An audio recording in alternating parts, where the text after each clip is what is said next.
Hi, my name is Diệp Vương and I'm the president of Pacific Links Foundation, and here's Ms. Phương Thảo, who is the program manager, and both of us have been involved with the project since 2005 when we launched the anti-trafficking program in the Mekong Delta, Vietnam.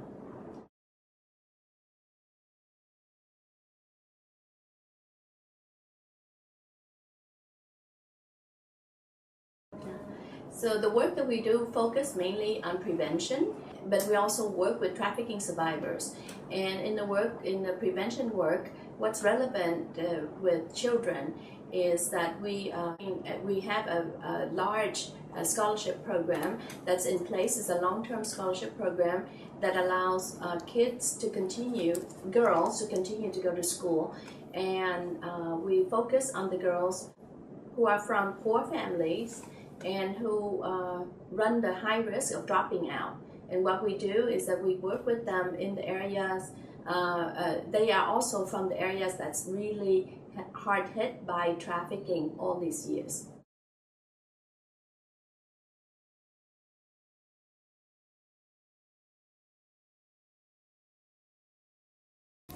Theo chúng tôi thì các em gái mà trong cái nhóm có nguy cơ cao đó thì có những cái định nghĩa như sau, tức là trong cái gia đình nghèo mà có mẹ là người lao động chính, trong gia đình có người bị mắc bệnh nặng, trong gia đình có đông anh chị em gái, mà nhất là có những con gái mà không có công việc làm, đã nghỉ học sớm. So the girls that we have in our program, they come from these families, but also the geographical location of where we work is at the border of Vietnam and Cambodia. This is an area where trafficking has been highest in the country. We focus in remote areas at the border, and here in the south. And we work in the Mekong Delta, and also at the north. In the north, then we also work at the border areas. After all these years of almost a decade of working in this field, the prevention that we offer, that we feel most proud about, and clearly is making a difference in many of the young women's life, is a chance to go to school, a chance to grow up. If nothing else, staying in school is killing two birds with one stone. They are growing up safely and they're gaining an education, which will then give them a chance for a better future, which give them a chance for different other options in life later on.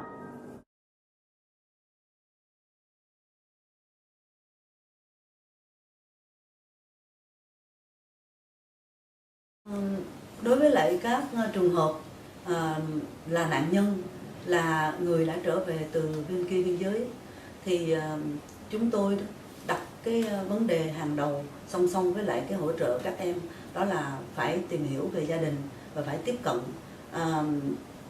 Có rất là nhiều những người trong gia đình chúng tôi cần tìm hiểu để biết rằng là cái ảnh hưởng tốt hoặc là ảnh hưởng xấu đối với lại em này, và những cái hỗ trợ của chúng tôi đó thì nó gồm có rất là nhiều mặt, về y tế, cho các em khám chữa bệnh, mua bảo hiểm y tế và giúp các em lấy lại cái tinh thần sau những cái phút giây hoảng loạn, và cho các em tìm hiểu về một số cái học nghề hoặc là học chữ tùy theo cái năng lực của các em. Và nếu mà có điều kiện thì các em có thể vào tạm trú ở trong hai cái nhà tạm lánh của chúng tôi, đó là nhà Nhân Ái Long Xuyên và nhà Nhân Ái Lào Cai. To pursue more of the things that they can pursue and to live to their fullest potential. This is what we're hoping to do. When we were talking about the young women who are still in school, that's the at-risk population. We're working in these communities with the hope that the border communities will be strengthened. We also understand that the border communities also have to host many of the returnees, those who have survived trafficking, and many of them unfortunately are still children. And in working with the children, we also believe and follow the same tenet, that is to give them a chance to grow up, to give them a chance of safety and to grow up. We work very closely with their family because in order to provide a full reintegration process for the girls, we follow the girls' wish, but we also help them to develop their wishes and their options for the future.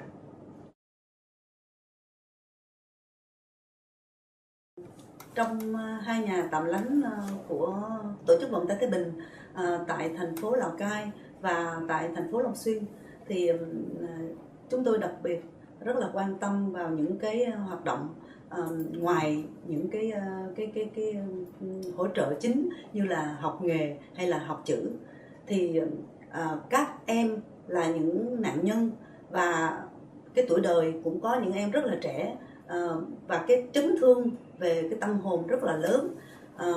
Bởi vậy cho nên những cái hoạt động mà hàng ngày, hàng tuần, hàng tháng là chúng tôi có những cái sắp xếp để sao cho các em có thể tham gia được những cái chương trình gắn kết theo từng tuần, từng tháng, và các em tham gia những cái hoạt động đó với một cái tập thể của mình và với những cái chuyên gia, có thể như là một cái hoạt động về múa để cho các em giải phóng được cái năng lượng của mình và các em cảm thấy là được gắn kết với lại cái cộng đồng chung quanh mình. Từ đó các em có thể lấy được lại cái lòng tin và cái tự tin của mình và cái lòng tin ở cái con người. Bởi vì như các bạn biết thì là một cái nạn nhân của cái nô lệ tình dục hay là nô lệ lao động thì các em cũng bị mất hết tất cả cái lòng tin ở những người chung quanh mình, và cái điều đó là cái điều rất là khó mà để cho chúng tôi phải làm những cái hoạt động đó trong một cái thời gian lặp đi lặp lại và rất là dài ở trong cái khoảng thời gian các em ở trong cái nhà tạm lánh này. So we focus on life skills for the young women. We focus. We are at the border, the remote areas, the remotest areas of Vietnam. We're at the border, the southern border, and we at the northern border with China and the southern border with Cambodia. There's no way to access mental health assistance. Really, there's no chance of that. So what we have to do is to realize that we do emotional support, and in which way. You know, we have house mothers who provide unconditional love, and then there are rules and whatnot at the house to keep the girls safe, and also to make sure that they get up and go in the morning to school, to vocational training, to internship. But what's key is to try to develop a series of life skill, a series life skill workshop opportunity for the girls. And I think that's certainly what Chị Thảo had described is what we aim to do in a holistic way. In that way, we actually partner up with many different experts and entities and groups who are bringing all of those services to these remote areas. They can't stay there. They come from New York, they come from LA, they come from Orange County, they come from the Bay Area. All of these people who are experts in their community programming, and they coming to our shelters and they're spending a week, 2 weeks, 3 weeks, depending, to get these programming going for the girls.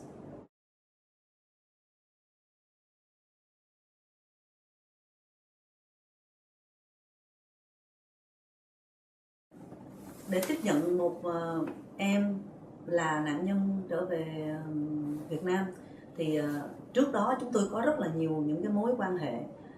Thí dụ như là ở bên Campuchia thì chúng tôi có cái liên lạc mật thiết với lại những cái tổ chức như là World Vision Campuchia, tổ chức Haga Campuchia, tổ chức Agape ở Campuchia. Ở nơi đó là có những cái trung tâm mà là trung chuyển các em từ ở Campuchia được giải thoát và chờ để về Việt Nam, thì chúng tôi đã tiếp cận ngay từ cái lúc đó. Và cũng có những các em là đưa từ những cái sân bay thì là qua những cái đối tác địa phương chính của chúng tôi ở tại địa phương đó, như là Sở Lao động Thương binh Xã hội, mà Chi cục Phòng chống tệ nạn xã hội của tỉnh đó là đối tác chính của chúng tôi. Và khi các em đồng ý vào trong những cái nhà tạm lánh của chúng tôi đó, thì là các em sẽ được tìm hiểu về cái nội quy, và các em sẽ chấp nhận cái nội quy đó để mà có thể ở đó. Và sau 1 tuần lễ, 2 tuần lễ để mà các em có thể quen được với lại cái nơi ở, thì là các em được tìm hiểu về các nghề nghiệp, cũng như tìm hiểu về cái khả năng của mình có thể theo học được như thế nào. Trong thời gian đó thì các em cũng được hỗ trợ để đi khám tổng quát về cái sức khỏe của mình. Nếu có những cái bệnh, những cái vấn đề về sức khỏe thì là các em sẽ được hỗ trợ để mà chữa bệnh. Những cái người mà làm việc ở trong đó, những nhân viên làm việc trong đó thì cũng sẽ gần gũi và nói chuyện để mà tìm hiểu thêm. Và song song đó thì chúng tôi cũng đến gia đình để tìm hiểu xem là trong gia đình các em có những cái vấn đề gì. Cũng có lúc cũng cần phải hỗ trợ gấp những cái đời sống hàng ngày, bởi vì gia đình em là quá là khó khăn, và nếu không thì em sẽ là cái người trở là lao động chính của gia đình. Cho nên vì thế mà cũng có thể là em sẽ không có cái thời gian để mà ở trong cái nhà tạm lánh để mà tiếp tục được hỗ trợ nghề.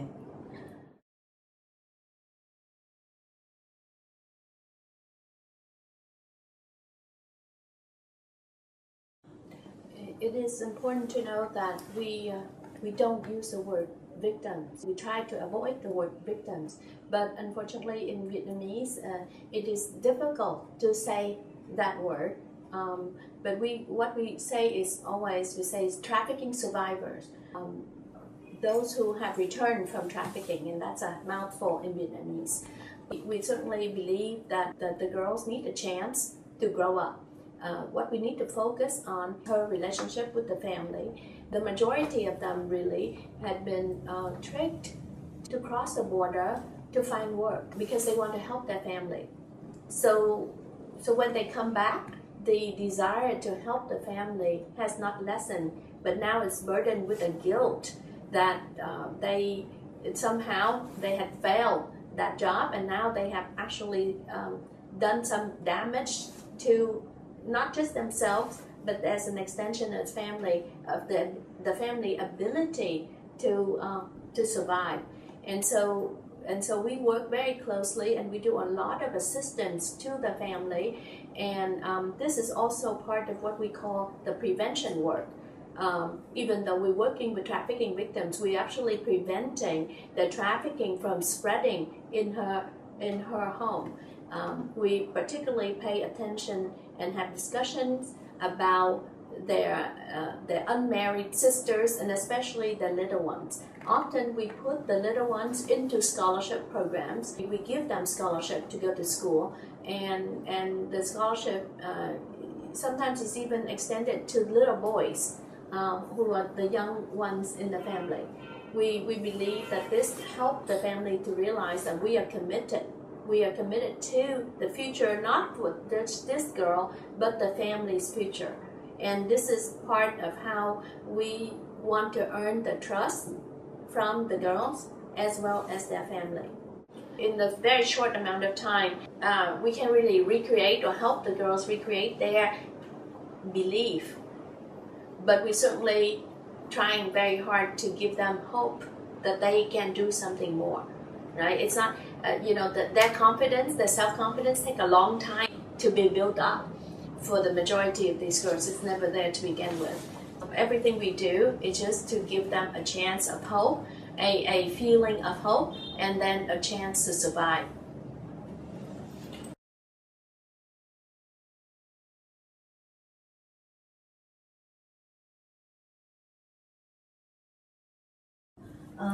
Chương trình tái hòa nhập của chúng tôi nằm ở trong các tỉnh ở vùng biên giới đó, thì là đối tác chính là Sở Lao động Thương binh Xã hội, mà chi cục phòng chống tệ nạn xã hội là cái người trực tiếp làm việc với chúng tôi. Ngoài ra còn có hội phụ nữ địa phương và các ban ngành liên quan. Đối với lại một cái em tái hòa nhập, khi các em đi học nghề hoặc học chữ đó, thì cái việc mà chúng tôi cần phải làm việc rất là chặt chẽ với lại những cái nhà trường mà nơi các em học.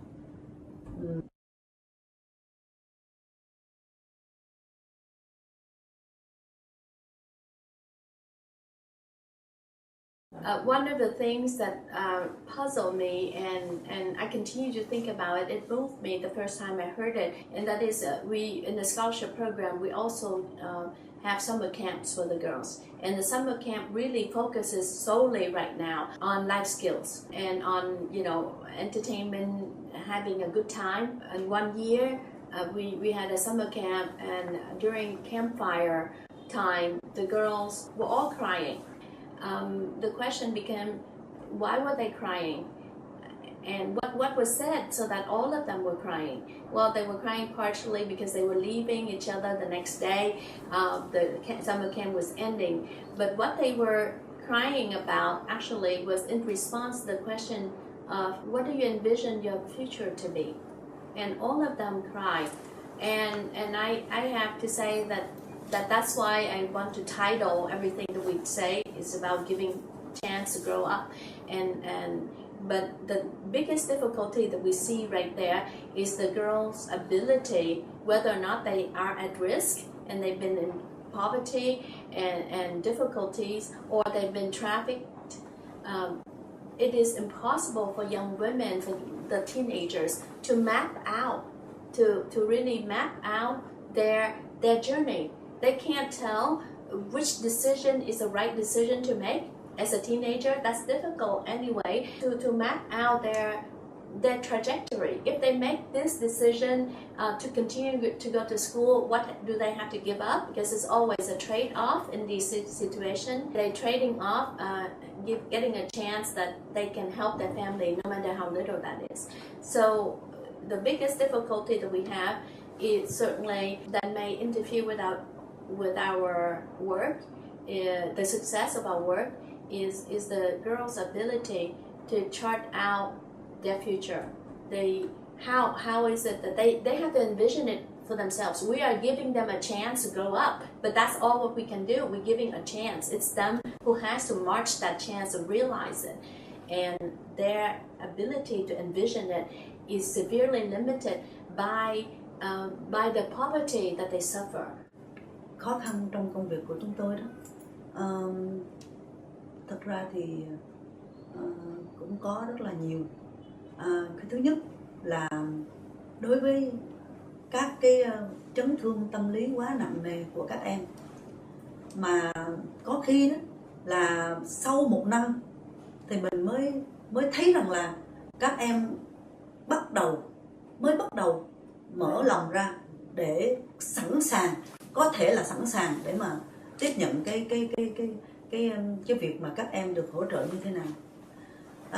Cái khó khăn thứ hai không kém phần lớn là có một số những người đó không có hiểu cái công việc làm của chúng tôi, và có những cái nhìn nó không đúng ở trong những cái hoàn cảnh của các em, và khó khăn cần cái sự nỗ lực của chúng tôi trong cái việc mà không những hỗ trợ cho nạn nhân, hỗ trợ cho những cái trường hợp có nguy cơ cao, và còn là để nâng cái nhận thức của mọi người xung quanh, cũng như là nâng cái nhận thức cho các em trong cái dạng nguy cơ cao, để các em không bị rơi vào trong cái nạn mua bán người. As far as solutions go for the problem that I stated, I mean, basically what we're trying to do in the summer camp, life skill is supposed to do that, but we also are focusing more and more to bring more evidence of different career or, career orientation activities for the girls, so that they can see it for themselves, what their future could look like should they choose to go different ways. One of the companies that have been our long-term sponsor, for example, had offered them a trip to their factory to learn about fashion design, to learn about sewing, and to learn about all of that. And they go through the whole process of what the company does, and not just focusing on just one little production part. We will be partnering up, hopefully, with other companies who will give that chance for the girls to see, a different career. We also are trying to develop other tools and games so that the girls could envision their pathway, and at least certainly to build up their judgment call, their critical thinking.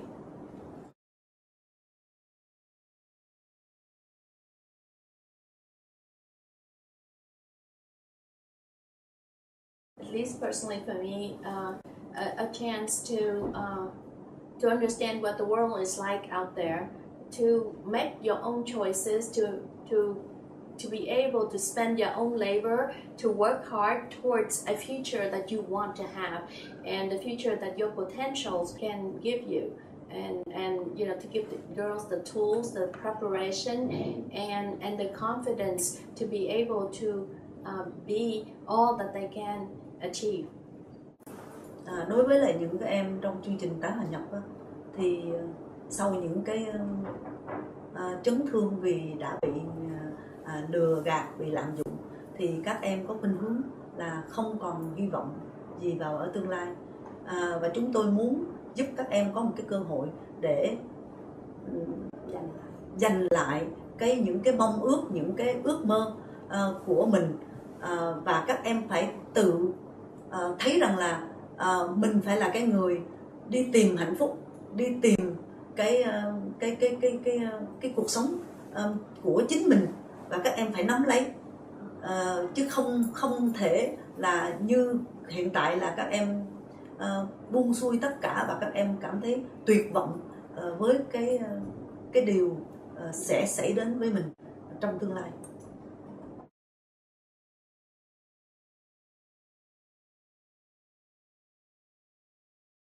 People often ask us how we get to do the work that we do, because there's very few activities that is being done right now, even though the needs for assisting trafficking victims and the needs to give girls a chance to survive, to grow up in Vietnam is still very, very limited. We are lucky to have with us many corporate sponsors, many individuals who are long-term donors. We're very proud of the fact that anyone who had ever visited our program become a long-term donor. And the reason for that is that they can see that, we all are synced up on the mission for long-term for the girls and for providing this chance to grow up. But for the shelter, it is very difficult for us to fundraise for that activity. And the reason may be because the cost of trying to help one girl a year is very high. And in our experience, it is at least 20 to 30 times more than what would cost us to work with one scholarship.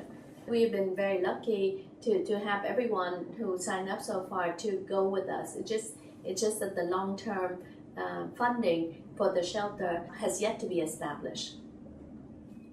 Xin cảm ơn các nhà tài trợ đã từ lâu đồng hành với chúng tôi, và cũng mong rằng là cái sự ủng hộ của các nhà tài trợ sẽ tiếp tục, bởi vì rất là khó khăn một em mà đã là nạn nhân, khi mà giúp đỡ đó không đơn giản như là một cái học bổng. Và chúng tôi nghĩ rằng tất cả các em gái đều cần có một cơ hội để quay trở lại với cộng đồng và để tiếp tục sống một cuộc sống bình thường như các trẻ em gái khác.